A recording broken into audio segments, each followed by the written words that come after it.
Neat ಪ್ರಶ್ನೆ ಪತ್ರಿಕೆ ಸೋರಿಕೆ ರಾಜ್ಯ ಯುವ ಕಾಂಗ್ರೆಸ್ ಸಮಿತಿ ಬೃಹತ್ ಪ್ರತಿಭಟನೆ ರಾಜಭವನ ಚಲೋ. ಪ್ರಧಾನಿ ನರೇಂದ್ರ ಮೋದಿ, ಕೇಂದ್ರ ಶಿಕ್ಷಣ ಸಚಿವ ಧರ್ಮೇಂದ್ರ ಪ್ರಧಾನ್ ನೈತಿಕ ಹೊಣೆ ಹೊರಬೇಕು, ಶಿಕ್ಷಣ ಸಚಿವ ರಾಜೀನಾಮೆ ನೀಡಬೇಕು ಸಿಎಂ ಸಿದ್ದರಾಮಯ್ಯ. ಫ್ರೀಡಂ ಪಾರ್ಕ್ ಆವರಣದಲ್ಲಿ ಕರ್ನಾಟಕ ರಾಜ್ಯ ಯುವ ಕಾಂಗ್ರೆಸ್ ಸಮಿತಿ ವತಿಯಿಂದ ಕೇಂದ್ರ ಸರ್ಕಾರದ ಆಡಳಿತ ವೈಫಲ್ಯ ಮತ್ತು ನೀಟ್ ಪರೀಕ್ಷೆ ಪ್ರಶ್ನೆ ಪತ್ರಿಕೆ ಸೋರಿಕೆ ಖಂಡಿಸಿ ಬೃಹತ್ ಪ್ರತಿಭಟನೆ ಮತ್ತು ರಾಜಭವನ ಚಲೋ ಕಾರ್ಯಕ್ರಮ ಮತ್ತು ಮಾಜಿ ಪ್ರಧಾನಿ ರಾಜೀವ್ ಗಾಂಧಿರವರ ಪುಣ್ಯಸ್ಮರಣೆ ಕಾರ್ಯಕ್ರಮ. ಮುಖ್ಯಮಂತ್ರಿಗಳಾದ ಸಿದ್ದರಾಮಯ್ಯರವರು, ರಾಜ್ಯ ಉಸ್ತುವಾರಿಗಳಾದ ರಣದೀಪ್ ಸಿಂಗ್ ಸುರ್ಜೇವಾಲಾ, ಅಭಿಷೇಕ್ ದತ್ತ, ಸಚಿವರುಗಳಾದ ಕೃಷ್ಣ ಬೈರೇಗೌಡ, ಬೈರತಿ ಸುರೇಶ್, ಶರಣಪ್ರಕಾಶ ಪಾಟೀಲ್, ಈಶ್ವರ್ ಖಂಡ್ರೆ, ಮಧು ಬಂಗಾರಪ್ಪ, ಸುಧಾಕರ್, ಶಾಸಕರುಗಳಾದ ರಿಜ್ವಾನ್ ಅರ್ಹದ್, ಪ್ರದೀಪ್ ಈಶ್ವರ್, ಅಖಿಲ ಭಾರತ ಯುವ ಕಾಂಗ್ರೆಸ್ ಅಧ್ಯಕ್ಷರಾದ ಉದಯಭಾನು ಚಿಬ್, ರಾಜ್ಯ ಯುವ ಕಾಂಗ್ರೆಸ್ ಸಮಿತಿ ರಾಜ್ಯಾಧ್ಯಕ್ಷರಾದ ಮಂಜುನಾಥ್ ಗೌಡ ಎಚ್ಎಸ್ ಮತ್ತು ಯುವ ಕಾಂಗ್ರೆಸ್ ರಾಷ್ಟ್ರೀಯ ಪ್ರಧಾನ ಕಾರ್ಯದರ್ಶಿ ನಿಗಮ್ ಭಂಡಾರಿ ಐವೈಸಿ ಕಾರ್ಯದರ್ಶಿ ತಾರಿಕ್ ಭಗವಾನ್ ರವರು ಮಾಜಿ ಪ್ರಧಾನಿ ರಾಜೀವ್ ಗಾಂಧಿರವರ ಭಾವಚಿತ್ರಕ್ಕೆ ಪುಷ್ಪನಮನ ಸಲ್ಲಿಸಿ ಪ್ರತಿಭಟನೆ ಕಾರ್ಯಕ್ರಮಕ್ಕೆ ಚಾಲನೆ ನೀಡಿದರು.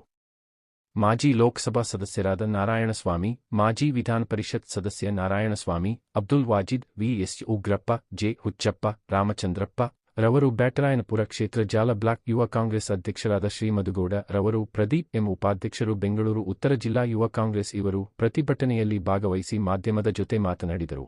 ಕಾಂಗ್ರೆಸ್ ಪದಾಧಿಕಾರಿಗಳು, ಕಾರ್ಯಕರ್ತರು ಭಾಗವಹಿಸಿದ್ದರು.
ಬ್ಯಾಟರಾಯನಪುರ ಅಸೆಂಬ್ಲಿ ನಮ್ಮ ಬ್ಲಾಕ್ ಪ್ರೆಸಿಡೆಂಟ್ ಮಧು ನಾವು ಮಾತಾಡ್ತಾ ಇರೋದು. ಇವತ್ತಿನ ಮೀಟ್ ಹಗರಣದ ನಮ್ಮ ಬಿಜೆಪಿಯಿಂದ ಆಗಿರುವಂಥ ಮೀಟ್ ಹಗರಣ ವಿದ್ಯಾರ್ಥಿಗಳಿಗೆ ಆಗಿರೋ ಅನ್ಯಾಯದ ವಿರುದ್ಧ ಧ್ವನಿ ಎತ್ತಿ ನಾವು ಯುವ ಕಾಂಗ್ರೆಸ್ ಇವತ್ತು ಭಾರಿ ಮಟ್ಟದ ಹೋರಾಟವನ್ನು ನಡೆಸ್ತಾ ಇದ್ದೀರಿ. ಹಾಗೆ ಮೀಟ್ ನಾವು ಹುಡುಗರಿಗೆ ಏನಾಗಿದೆ ನಮ್ಮ ಸ್ಟೂಡೆಂಟ್ಸ್ಗೆ ಆಗಿರುವಂಥ ಅನ್ಯಾಯದ ಬಗ್ಗೆ ಇವತ್ತು ಯಾವುದೇ ಥರ ಬಿಜೆಪಿ ಕಡೆಯಿಂದ ಯಾವುದೇ ಥರ ನ್ಯಾಯ ಸಿಗ್ತಿಲ್ಲ, ಏನಿಲ್ಲ. ಅದಕ್ಕೆ ನ್ಯಾಯಕ್ಕಾಗಿ ಹೋರಾಟವನ್ನು ಮಾಡ್ತಿದ್ದೀರಿ.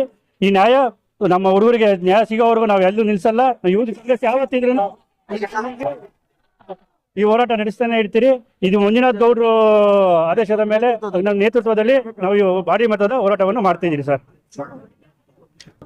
ನನ್ನ ಹೆಸರು ಪ್ರದೀಪ್ ಎಂ ಮುತ್ತು ಅಂತ ಹೇಳ್ಬಿಟ್ಟು, ಜಿಲ್ಲಾ ಉಪಾಧ್ಯಕ್ಷ ನಾನು ಯುವ ಕಾಂಗ್ರೆಸ್. ಇವತ್ತು ಏನು ನಾವು ನೀಟ್ ಇವತ್ತು ಪೇಪರ್ ಲೀಕ್ ಆಗಿದೆ. 1 ಲಕ್ಷಕ್ಕೂ ಹೆಚ್ಚು ಅಧಿಕ 10 ವರ್ಷದಲ್ಲಿ ಸ್ಟೂಡೆಂಟ್ಸು ಇವಾಗ ಆತ್ಮಹತ್ಯೆ ಮಾಡ್ಕೊಂಡಿದ್ದಾರೆ. 24 ಲಕ್ಷ ವಿದ್ಯಾರ್ಥಿಗಳು ಈಗ ಬೀದಿಗೆ ಬಂದಿದ್ದಾರೆ. ಕೋಚಿಂಗ್ ತಗೊಂಡು ಎಕ್ಸಾಮ್ ಬರೋದು, ಮತ್ತೆ ಈಗ ಎಕ್ಸಾಮ್ ಬರಿಬೇಕು ಅಂದ್ರೆ ವಿದ್ಯಾರ್ಥಿಗಳಿಗೆ ಎಷ್ಟು ಟೆನ್ಷನ್ ಆಗಿದೆ. ಆಲ್ರೆಡಿ ಈಗ 5 ಆತ್ಮಹತ್ಯೆ ಈಗ ನಮ್ಮ ವಿದ್ಯಾರ್ಥಿಗಳು ದೇಶದಲ್ಲಿ ಆಗಿದೆ. ಅದರ ವಿರುದ್ಧ ಇವತ್ತು ನಮ್ಮ ರಾಜ್ಯಾಧ್ಯಕ್ಷರಾದ ಮಂಜುನಾಥ್ ಗೌಡರ ನೇತೃತ್ವದಲ್ಲಿ ಇಡೀ ಕರ್ನಾಟಕದಾದ್ಯಂತ ಇಲ್ಲಿ ಫ್ರೀಡಂ ಪಾರ್ಕ್ ಅಲ್ಲಿ ನಮ್ಮ ವಿದ್ಯಾರ್ಥಿಗಳ ಪರವಾಗಿ ರಾಜಭವನ್ ಚಲೋ ಎಂಬ ದೊಡ್ಡ ಪ್ರತಿಭಟನೆ, ಬೃಹತ್ ಪ್ರತಿಭಟನೆ, ಯುವ ಪ್ರತಿಭಟನೆ ಮಾಡ್ತಾ ಇದೀವಿ. ಇವತ್ತು ಇನ್ನು ಮುಂದೆ ನಾವು ಮಾಡ್ತಾ ಇರ್ತೀವಿ. ಈಗ ನೊಂದಂತ ವಿದ್ಯಾರ್ಥಿಗಳ ಪರವಾಗಿ ಈಗ ಇದೀವಿ, ಪೋಷಕರ ಪರವಾಗಿ ಇದ್ದೀವಿ, ಮುಂದೆ ಕೂಡ ಇರ್ತೀವಿ ಅಂತ ಹೇಳ್ತಾ ಇವತ್ತು ಹೋರಾಟ ಮಾಡ್ತಾ ಇದೀವಿ.